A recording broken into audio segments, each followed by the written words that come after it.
Okay, picture this. It's 6 in the morning, it's 94 degrees Fahrenheit before noon, and you're hauling lumber across a job site that smells like diesel and wet concrete. No air conditioning, no desk, no sitting. You're on your feet, on your back, sometimes 30 feet up, moving material, holding tools, cleaning up, and doing whatever the skilled tradespeople above you need done every day, in every kind of weather. So when you ask what the paycheck looks like, the answer is worth understanding. Okay, so let's put a real number on the table. According to the Bureau of Labor Statistics, the median annual wage for construction laborers and helpers was $46,050 in May 2024. That works out to roughly $22 an hour. Now, right away, it's worth saying what that number is and what it isn't. This is not the pay of a master electrician or a structural engineer. Those are highly specialized roles that command far more.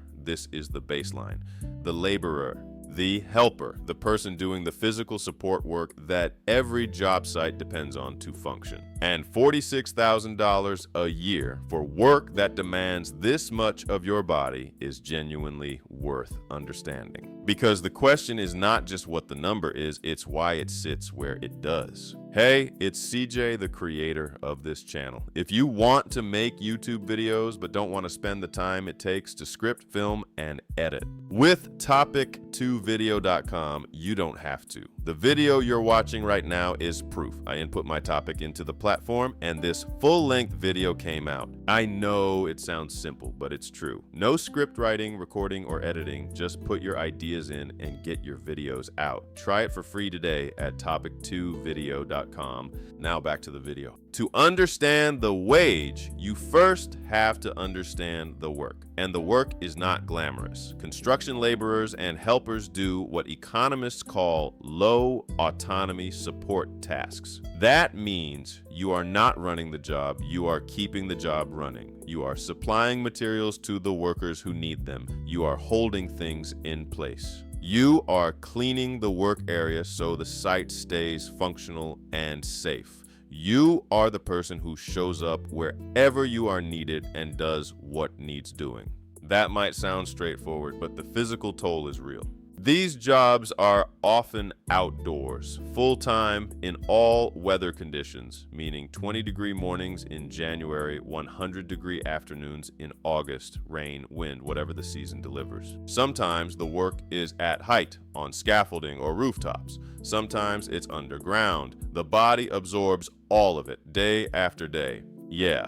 It's not the kind of job your body forgets by the time you are 40. And that physical cost is one of the key reasons the market has to pay it all. If the wage were too low, not enough people would take the job and the entire construction sector would grind to a halt. All right, so we have a physically punishing job paying about $46,000 a year. Now, here is the part that actually shapes the wage in a fundamental way. You do not need a college degree to get it. You do not need years of vocational school. Construction laborers and helpers typically learn through short-term on-the-job training. You show up, you learn by doing, and you get paid while you learn. Some employers might prefer a high school diploma, but even that is not always required. In economic terms, this matters a lot. When a job has low barriers to entry, meaning it doesn't take years of expensive schooling to qualify, more people can compete for those positions. And more competition for the same jobs tends to push wages down, not up. That's just how labor markets work. The same principle explains why surgeons earn dramatically more than cashiers.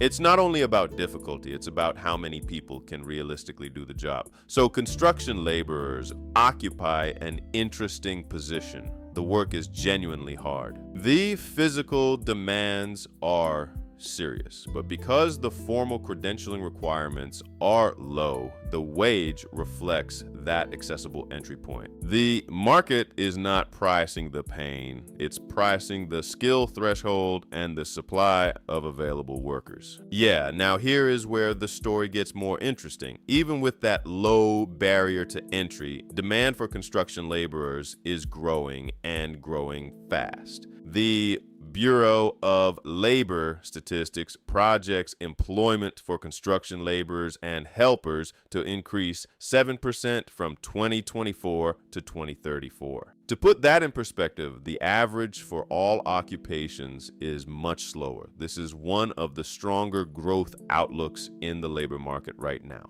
And the opening numbers are striking. The BLS projects roughly 149,400 job openings per year for construction laborers and helpers over the next decade. That's crazy, right? Nearly 150,000 new slots opening up every single year, driven by both growth in the sector and the ongoing need to replace workers who retire or move on. That kind of demand matters for wages. When employers are consistently competing to fill positions, workers have more leverage than they would in a saturated market. It doesn't rewrite the economics entirely, but it acts as a floor, a pressure that keeps construction pay from sliding too far down.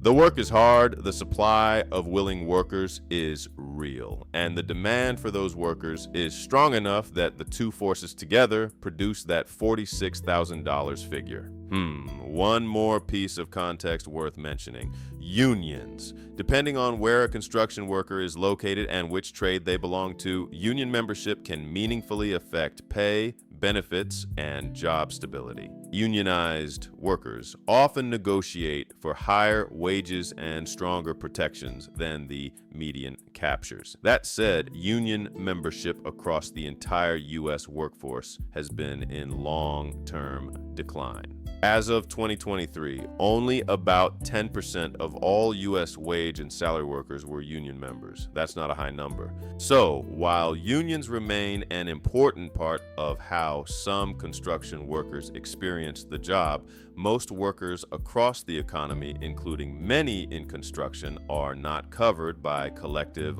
bargaining agreements. The $46,050 median reflects a market where union and non-union pay are both part of the picture. All right, there is one more layer worth touching on briefly, not to complicate the story, but to make it complete. The construction sector has faced a long-running decline in productivity compared to the broader economy. Researchers at the Richmond Federal Reserve have confirmed this using multiple measures, including physical ones like housing units built per worker.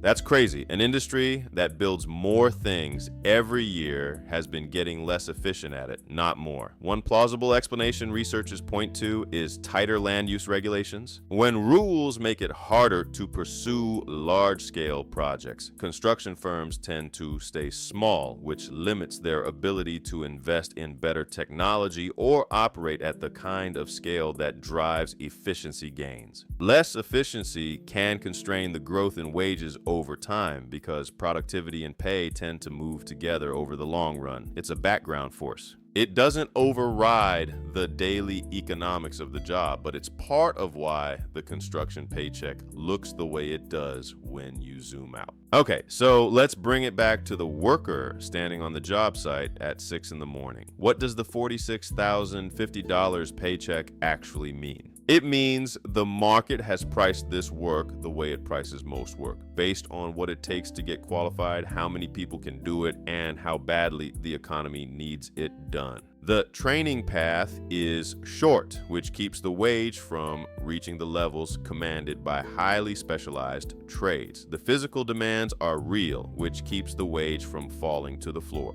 And the demand for workers is strong enough, growing fast enough, that the paycheck is holding its ground. This is not a scandal. It is not a triumph. It is a market price for a physically punishing, genuinely essential job. The kind of work that builds the roads, the houses, the hospitals, and the schools that everything else runs on. The paycheck behind the hard hat is what the labor market says that work is worth. And now you know exactly why it sits where it does. If you found this useful, subscribe. We cover the economics behind the jobs, industries, and systems that shape everyday life. And there's a lot more where this came from. Hey, it's CJ. Before you go, I want to tell you something personal. I worked really hard to try to make money on YouTube, and I finally found a way. This video right here was made with a tool I created called topic2video.com. I made all of the videos on this channel with this tool. It creates long-form YouTube videos from just a topic or idea. I want to help people drive traffic to their business with faceless YouTube videos. If you're serious about building a business with YouTube, I want you to try my software. Your first video is free. Go to topic2video.com and try it now. I'll see you in the next one.